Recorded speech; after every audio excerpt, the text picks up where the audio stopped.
Hey guys, welcome back to our channel. അപ്പോൾ ഇന്ന് നമുക്ക് വേണ്ടി കുക്ക് ചെയ്യാൻ പോകുന്നത് നമ്മുടെ സ്വന്തം ബേസിൽ ജോസഫാണ്. അച്ഛൻ അറിയോ ആരാ ബേസിൽ ജോസഫ് എന്ന്? ഇല്ല sir, basically I am a rich man. Show some respect. Minnal Murali സംവിധാനം ചെയ്ത ഡയറക്ടർ അറിയോ? കുഞ്ഞിരാമായണത്തിലെങ്ങാണ് ഇങ്ങനെ പറഞ്ഞ ചിരിക്കുന്ന മൂപ്പരെ ഷെഫ് ഒരു ഡിഷ് ഉണ്ടാക്കിയിട്ടുണ്ട്. പ്രോൺസ് നിർവാണ എന്ന് പറഞ്ഞ ഒരു ഐറ്റം. ഇന്ന് നമ്മൾ പ്രിപ്പയർ ചെയ്യാൻ പോകുന്നതും പ്രോൺസ് നിർവാണയാണ്. ഇനി ഇത് പ്രോൺസ് നിർവീരി ആവുമോ എന്നുള്ള കാര്യവും നമുക്ക് അറിഞ്ഞുകൂടാ. എന്തായാലും നമ്മളെ രീതിയിൽ നമുക്ക് നേരെ ഒന്ന് പ്രിപ്പയർ ചെയ്ത് നോക്കാം. റെഡി അല്ലേ? ഇതിൽ നമുക്ക് ഫസ്റ്റ് മെയിൻ ആയിട്ടുള്ള സാധനം വേണ്ടത് നമ്മളെ കൊഞ്ചാണ്. അപ്പോൾ എനിക്ക് കിട്ടിയിട്ടുള്ള കൊഞ്ച് ഈ സൈസാണ്. ശരിക്കും പറഞ്ഞാൽ നമുക്ക് ഈ ഒരു സൈസ് കൊഞ്ചല്ല വേണ്ടത്, കുറച്ചും കൂടി വലിയ സൈസ് കൊഞ്ചാണ്. നമുക്ക് അവൈലബിൾ ആയിട്ടുള്ള സാധനങ്ങൾ നമുക്ക് ഉപയോഗിക്കാൻ പറ്റും. അതുകൊണ്ട് തൽക്കാലം ഇത് വെച്ച് നമ്മൾ അഡ്ജസ്റ്റ് ചെയ്യാം. നമ്മൾ ചെയ്യേണ്ടത് ഇതിന് വേണ്ടിയിട്ടുള്ള അരപ്പ് ഉണ്ടാക്കുക എന്നുള്ളതാണ്. അരപ്പ് ഉണ്ടാക്കാൻ വേണ്ടിയിട്ട് മെയിൻ ആയിട്ടുള്ളൊരു ഐറ്റം എന്ന് പറയുന്നത് നമ്മുടെ എന്താണ്, മല്ലിയില പൊട്ടിച്ച് നമ്മൾ ഇതിലേക്ക് ഇട്ടേക്കുക. ഇതിങ്ങനെ ഒന്ന് ഒടിച്ചിട്ട് നമ്മൾ ഇതിലേക്ക് ഇട്ടേക്കുക. മെയിനായിട്ട് നമുക്ക് വേണ്ടുന്ന സാധനമാണ് ഈ മല്ലിയില. അതിനുശേഷം ഒരു ഇച്ചിരി മഞ്ഞൾപ്പൊടി, കുറച്ച് മഞ്ഞൾപ്പൊടി മതി. നമ്മുടെ മുളക് പൊടിയും വളരെ കുറച്ച് മതി. കുരുമുളക് പൊടിയും നമ്മൾ ഒരു അളവിന് മാത്രം ഇട്ട് വെച്ചേക്കുക. ഗരം മസാലയും നമ്മൾ ഒരു പൊടിക്ക് അതിലേക്ക് ഇട്ട് വെച്ചേക്കുക. ഒരു പൊടിക്ക് ഉപ്പും കൂടി നമ്മൾ ഇതിലേക്ക് ചേർത്തേക്കണം. മല്ലിയിലക്ക് പുറമെ നമ്മൾ കുറച്ച് കറിവേപ്പില ഉണ്ടല്ലോ, കറിവേപ്പില പൊട്ടിച്ചെടുത്തതും ഇതിലേക്ക് നമ്മളങ്ങ് ചേർത്ത് വെച്ചേക്കുക. നമ്മളിത് പൊതുവെ മിക്സിയിൽ അടിക്കുന്ന സമയത്ത് വെള്ളം ഉപയോഗിച്ചിട്ടായിരിക്കും ചെയ്യുന്നുണ്ടാവുക. പക്ഷേ ഷെഫ് പറഞ്ഞ അനുസരിച്ച് നമ്മൾ യൂസ് ചെയ്യേണ്ടത് വിനാഗിരിയാണ്. അത്യാവശ്യത്തിന് വിനാഗിരി ഒഴിച്ചേക്കുക. അരച്ച് കിട്ടാൻ വേണ്ടിയിട്ടുള്ള പാകത്തിനാണ് നമ്മൾ വിനാഗിരി ഒഴിക്കുന്നത്. അപ്പോൾ ഇത് കൂടിപ്പോവാനും പാടില്ല. കൂടിയിട്ടുണ്ടെങ്കിൽ ഡിഷ് കംപ്ലീറ്റ്ലി കൊളായിപ്പോവും. അതുകൊണ്ട് നമ്മൾ കൂടാൻ പാടില്ല. ഒരളവിന് മാത്രം നമ്മൾ വിനാഗിരി എടുത്ത് വെക്കുക. ഞാനും അച്ഛനും കൂടിയാണ് ഇത് പ്രിപ്പയർ ചെയ്യാൻ നിന്നത്. പക്ഷേ അച്ഛന് പെട്ടെന്നൊരു ആവശ്യമുള്ളതുകൊണ്ട് പുറത്ത് കൊണ്ടി വന്നു. പക്ഷേ എന്നാലും അരക്കേണ്ട കറക്റ്റ് ടൈമിന് അച്ഛൻ എത്തിയിട്ടുണ്ട്. എന്നാ വെച്ചാൽ അരച്ചു തുടങ്ങിക്കോ. ഇത് ഏകദേശം ഒരു നിർവ്വാണൻ്റെ രൂപത്തിലേക്ക് എത്തുമോ, അല്ലെങ്കിൽ വേറെ എന്തെങ്കിലും ഒരു രൂപത്തിലേക്ക് മാറുമോ, എല്ലാം നടക്കുമോ? കൂടുതലാവും. അച്ഛൻ പണ്ട് അരവ് കേന്ദ്രത്തിലേനും. നമ്മുടെ മസാലയെല്ലാം ഏകദേശം എല്ലാം സെറ്റായിട്ടുണ്ട്. ഇനി ഈ ഒരു മിക്സ്ചർ നമ്മൾ ഇതിലേക്ക് ഇടണം. എന്നിട്ട് ഇതിനെ നമ്മൾ മാരിനേറ്റ് ചെയ്യാൻ വേണ്ടി വെക്കണം. അച്ഛൻ്റെ കാലത്ത് ഇതുപോലത്തെ റെസിപ്പികളെല്ലാം ഉണ്ടായിരുന്നോ ഈ വൈറലായിട്ടുള്ള? ഇപ്പം നമ്മൾ പണ്ട് ബിരിയാണീൻ്റെ കാലം കഴിഞ്ഞിട്ട് ഇപ്പം മന്തീൻ്റെ ഇതിലേക്ക് മാറിയില്ലേ? 25 വയസ്സ് കഴിഞ്ഞാൽ ഞാൻ ബിരിയാണി കഴിക്കുന്നു. എൻ്റെ അത് അതുവരെ ഒന്നുമില്ല. മന്തിയും കുന്തിയൊന്നും അന്നില്ല. അപ്പം നമ്മളിത് അത്യാവശ്യം മിക്സ് ചെയ്തൊന്ന് മാരിനേറ്റ് ചെയ്യാൻ വേണ്ടി വെക്കണം. ഇത് ശരിക്കും പറഞ്ഞാൽ പേസ്റ്റ് രൂപത്തിലാണ് വേണ്ടത്. പക്ഷെ നമ്മൾ ഉണ്ടാക്കി വരുമ്പം ഒരുമാതിരി രൂപത്തിലായി. ഞാൻ പറഞ്ഞല്ലോ, ചിലപ്പോൾ ഇത് നിർവാണയാവാം, അല്ലെങ്കിൽ ഒരു നിർവീരിയാവാം. അപ്പൊ ഇതേ വേവിക്കും എങ്ങനെയാലും വെള്ളം വേണ്ട. ഇത് പൊരിക്കെടുക്കും. ഇത് പൊരിച്ചെടുക്കുക ചെയ്യാം. എന്നിട്ടാണ് ഇതിനെ തേങ്ങാപ്പാൽ ഒഴിച്ച് നല്ലൊരു സെറ്റിലാക്കിയിട്ട് വെക്കുക.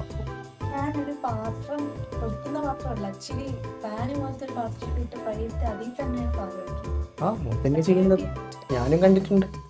അച്ഛനിത് കണ്ടിട്ടില്ല. നമ്മളെ പ്രോൺസ് നിർവാണയുടെ മസാലയെല്ലാം കുറച്ച് സെറ്റാക്കി വെച്ചിട്ടുണ്ട്.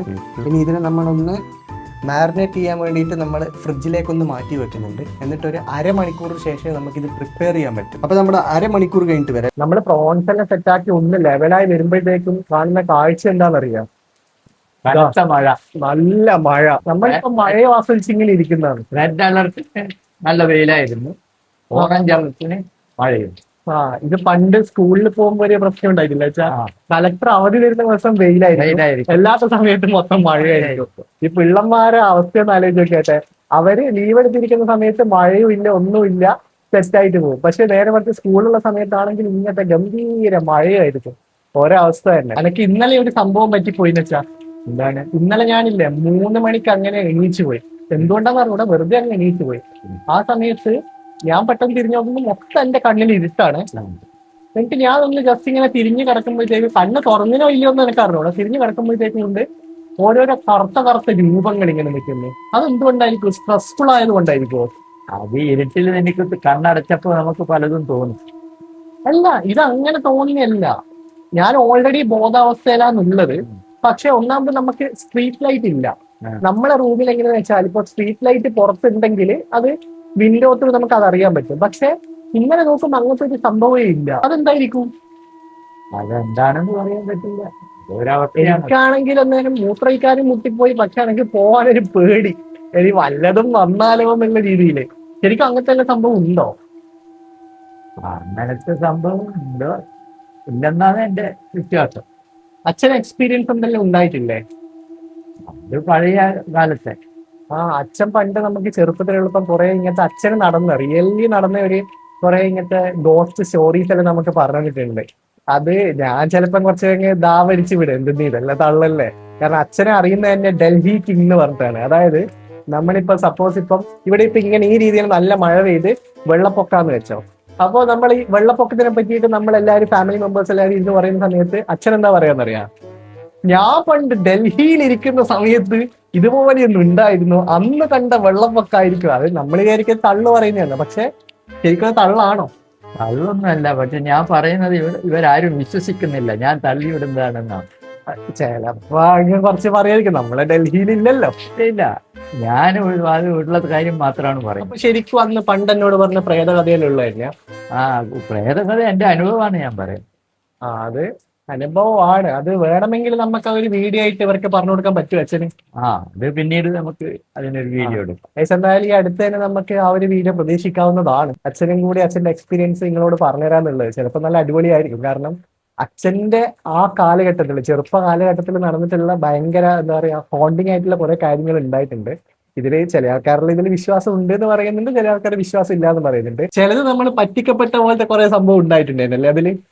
അതില് ചിലത് നമ്മള് പിന്നെ എന്തോ നടന്നതാണെന്ന് വിചാരിച്ചു, പക്ഷേ എങ്കിൽ അത് റിയാലിറ്റി ആയിട്ടുള്ള ഒരു ഫാക്ട് ഒറിജിനൽ ആയിട്ട് നടന്നെന്ന് വിചാരിച്ചൊരു സാധനമാണ്. അതായത് പ്രേതം എന്ന് വിചാരിച്ചിട്ട് അത് പ്രേതം അല്ല എന്നുള്ള രീതിയിലെല്ലാം കണ്ടുപിടിച്ച കുറെ സംഭവം ഉണ്ട്. പക്ഷെ ഉത്തരം കിട്ടാത്ത കുറെ സംഭവം അച്ഛന്റെ കേസിൽ ഉണ്ടായിട്ടുണ്ട്. മഴയെല്ലാം ഏകദേശം കുറഞ്ഞു വരാനായി കേട്ടാ. ഇനിയിപ്പോ എന്തായാലും നമ്മളെ പ്രോൺസ് ഇപ്പൊ സെറ്റ് ആയിട്ടുണ്ടാവും. നമുക്കെന്നാ പോയി നോക്കിയാലോ?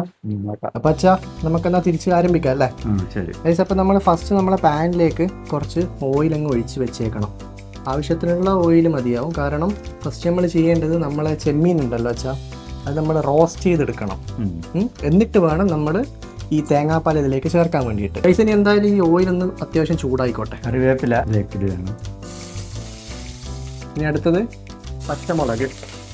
ഇങ്ങനെ പൊട്ടിത്തെറിക്കുന്ന വെച്ചാൽ ഇനി നമ്മൾ ഇടാൻ മറന്നുപോയൊരു സാധനമുണ്ട്. അതായത് ഇഞ്ചി വെളുത്തുള്ളി പേസ്റ്റ് നമ്മൾ അരവിന്റെ ഒപ്പം ചേർക്കേണ്ടതായിരുന്നു. ഇതിന് ശേഷം ഇട്ടാലും കുഴപ്പമില്ല. റെഡിയായില്ലേ? ഇനി എന്താ ഇതിലേക്ക് ചെമ്മീൻ ഇടുക. ഇനി നമുക്ക് ഇതിലേക്ക് നമ്മളെ ഇവിടെ സെറ്റാക്കി വെച്ചിട്ടുള്ള ചെമ്മീൻ അതിലേക്ക് ഇട്ട് കൊടുക്കാം. ഈ ചെമ്മീൻ നമ്മൾ ഇതേ രീതിയിൽ തന്നെ നമ്മളൊന്ന് വറുത്തെടുക്കാൻ വേണ്ടി പോവുകയാണ്. വറുത്തെടുത്തതിന് ശേഷം നമ്മൾ തേങ്ങാപ്പാൽ ഒഴിച്ച ഒരു പ്രത്യേക രുചിയാണ്. തേങ്ങാപ്പാൽ ഇപ്പം നമ്മൾ എന്തിൻ്റെ എത്ര യൂസ് ചെയ്താലും അടിപൊളിയായിരിക്കും അല്ലേ? ഞാൻ പണ്ട് ഇതേപോലെ മുട്ടക്കറി ഉണ്ടല്ലോ, മുട്ടക്കറി ഇതുപോലെ ഞാൻ ആക്കിയിട്ടുണ്ട് തേങ്ങാപ്പാലിൽ ഒഴിച്ചിട്ട്. അയ്യോ എന്ത് ടേസ്റ്റാണെന്നറിയാം. ഇത് എണ്ണയിൽ നല്ലോണം പൊരിച്ചെടുത്തിട്ട് അതിന് ശേഷം വേണം നമ്മൾ ഇതിലേക്ക് തേങ്ങാപ്പാൽ ഒഴിക്കാൻ. അപ്പം അച്ഛനാണ് ഷെഫ്. ഇനി ബേസിൽ ജോസഫിനി അച്ഛൻ്റെ കുക്കിംഗ് വേണ്ടിയിട്ട് എന്തെങ്കിലും വിളിക്കും അച്ഛനാ? ചാൻസ് ഉണ്ടാ? ചാൻസ് കുറവാണ്.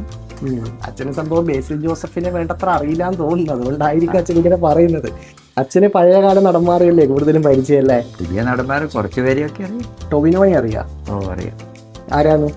ടൊവിനോ തോമസ്. അപ്പൊ ഇത് ഏകദേശം നമുക്കൊന്നും സെറ്റായിട്ടില്ല, ഇത് കുറച്ചൊന്ന് വേവാനുണ്ടല്ലേ? വെള്ളം വെക്കണം. എന്തായാലും ഇതാക്കിയില്ലേ? നമുക്ക് ഷെഫ് പിള്ളേന്റെ ഒരു ഐറ്റം കൂടി ഉണ്ട്, വേറെ ഒരു ഫിഷ് നിർവാണ എന്ന് പറഞ്ഞിട്ടുള്ള ഐറ്റം. ഇലയിലെല്ലാം നമ്മൾ ചുട്ടിച്ചേർത്ത് അതാക്കിയാലോ? അതാക്കാം. പറ്റുമോ? ഇത് അച്ഛനാകട്ടെ ഇതിന് കൂടുതലും ബുദ്ധിമുട്ടിയത്. നമ്മളെല്ലാം ബാക്ക് എൻഡിൽ ഇങ്ങനത്തെ വർത്താനടി മാത്രമേ ഉള്ളൂ, ബാക്കി കൂടുതലും ആക്കുന്നത് അച്ഛനാണ്.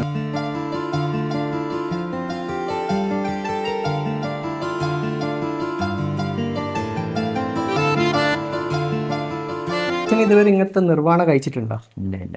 നമുക്കൊരു ദിവസം ഒരു 5 സ്റ്റാർ ഹോട്ടലിൽ പോയിട്ട് നല്ല ലാവിഷ് ആയിട്ട് കഴിച്ചിട്ട് വന്നാലോ? 5 സ്റ്റാറിലൊന്നും കൊണ്ടുപോയി. എന്താ വലിയ ചെലവാണ്. ഇനി ഞാൻ ഇതുപോലത്തെ വൈറൽ ഐറ്റംസും കൊണ്ട് വരട്ടെ അച്ഛാ? അച്ഛൻ ഉണ്ടാക്കി തരും ഇതുപോലെ?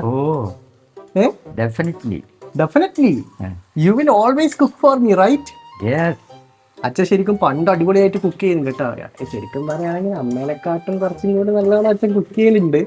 അതിനൊരു എക്സാമ്പിൾ പറയുകയാണെങ്കിൽ അമ്മ ഇല്ലാത്തതുകൊണ്ടാണ് ഞാനിത് പറയുന്നത് അല്ലേ? അച്ഛൻ അടിപൊളിയായിട്ട് ചായ ഉണ്ടാക്കും.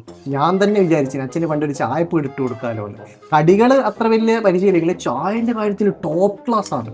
ഇത് ഏകദേശം നമ്മളെല്ലാം ഫ്രൈ ആയി സെറ്റ് ആയിട്ടുണ്ട്. ഇനി നമുക്ക് ഇതിലേക്ക് ലോ ഫ്ലെയിം ആക്കിയിട്ട് കുറച്ച് തേങ്ങാപ്പാലും കൂടി നമുക്ക് ഇതിലേക്ക് ചേർത്ത് കൊടുക്കാം. തേങ്ങാപ്പാൽ ഒഴിക്കേണ്ട ഭാഗമായി ഇതിലേക്ക് ഒഴിക്കുകയാണ്.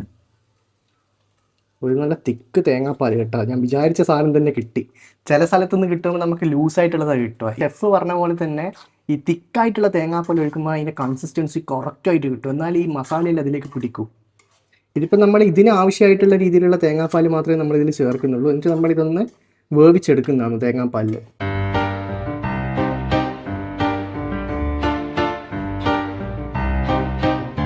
അപ്പോൾ ഇത് ഏകദേശം നമ്മൾ സെറ്റായിട്ടുണ്ട്. എന്നാലും ഇതിലേക്ക് ലാസ്റ്റത്തെ ഒരു ഇൻഗ്രീഡിയൻ്റ് എന്നുള്ള രീതിയിൽ ഒരു പൊടിക്ക് ഉപ്പും കൂടി നമ്മൾ നിങ്ങൾക്ക് ചേർത്തേക്കുക. ഇനിയിപ്പോൾ എന്തായാലും സാധനങ്ങൾ സെറ്റായി നിൽക്കുന്നുണ്ട്.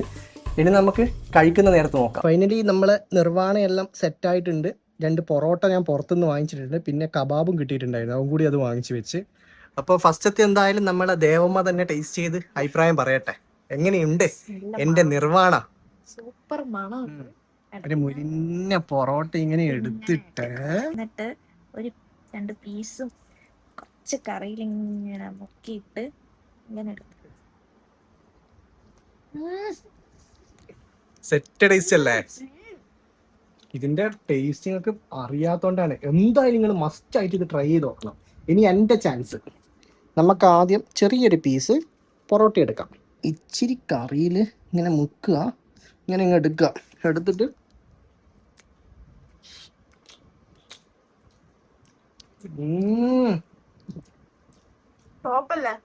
ടോപ്പ് സാധനം. പൊറോട്ട എടുത്ത് എന്തായാലും നന്നായി കേട്ടോ. പൊറോട്ട നല്ല കോമ്പിനേഷൻ ആണ് ഇതിന്റെ പരം. ചോറിന്റെ കൂടെ ചിലപ്പം പോയിരിക്കും, പക്ഷെ പൊറോട്ട സൂപ്പർ ടേസ്റ്റ് ഗൈസ്. നിങ്ങൾ എന്തായാലും മസ്റ്റ് ആയിട്ട് ട്രൈ ചെയ്യണം. ഇത് തിക്കായിട്ടുള്ള തേങ്ങാപ്പാൽ വേണം ഇതിൽ ഉപയോഗിക്കാൻ. എന്നാൽ മാത്രമേ ഈ ഒരു കൺസിസ്റ്റൻസിയിൽ നമുക്കിത് കിട്ടത്തുള്ളൂ. അടിപൊളിയാണ്. എന്തായാലും ട്രൈ ചെയ്ത് നോക്കുക. അച്ഛൻ കുക്കിംഗ് മാത്രമേ ഉള്ളൂ, ഈറ്റിംഗ് ഇല്ല. അതുകൊണ്ടാണ് അച്ഛനെ കാണിക്കാത്തത്. അച്ഛൻ ഇങ്ങനെ വെജിറ്റേറിയൻ സംഭവം മാത്രമേ ഇതാക്കും. പക്ഷെ കുക്കിങ്ങിന് ഇതിനുള്ള അച്ഛൻ ടോപ്പാണ്, അടിപൊളിയായിട്ട് ഉണ്ടാക്കും. ഇഞ്ചി വെളുത്തുള്ളി പേസ്റ്റ് ഇടാൻ മറക്കരുത്. ഇഞ്ചി വെളുത്തുള്ളി പേസ്റ്റ് ഇവളായിരുന്നു ഓർമ്മിച്ചത്. ഗരം മസാല അതും വേണം. ഇതിന്റെ എല്ലാം എസൻസ് ഉണ്ടെങ്കിൽ മാത്രം ഇത് അടിപൊളിയായിട്ട് ടേസ്റ്റ് കുറച്ചും കൂടി ടോപ്പ് അപ്പ് ആയിട്ട് നിൽക്കും. പിന്നെ വിനാഗിരി അധികം ഒഴിക്കണ്ട, വേറൊരു ടേസ്റ്റ് വരും. ചെറിയ ചെറിയ കാര്യങ്ങൾ നമ്മൾ ശ്രദ്ധിച്ചിട്ടുണ്ടെങ്കിൽ ചിലപ്പോൾ നല്ല അടിപൊളിയായിട്ട് പോകും. ഇപ്പൊ നമ്മൾ 2 ഐറ്റംസ് അടിപൊളിയായി പോയില്ലേ. കോഴിക്കാലും ഹിറ്റായി, പിന്നെ നിർവ്വാണയും അടിപൊളിയാണ്. Thanks to Basil Joseph's cook. Super. അപ്പൊ ഗൈസ്, അത്രയുള്ള ഇന്നത്തെ വീഡിയോ. ഇനി പുതിയൊരു വീഡിയോ ആയിട്ട് വരുന്നവരേക്കും ബൈ.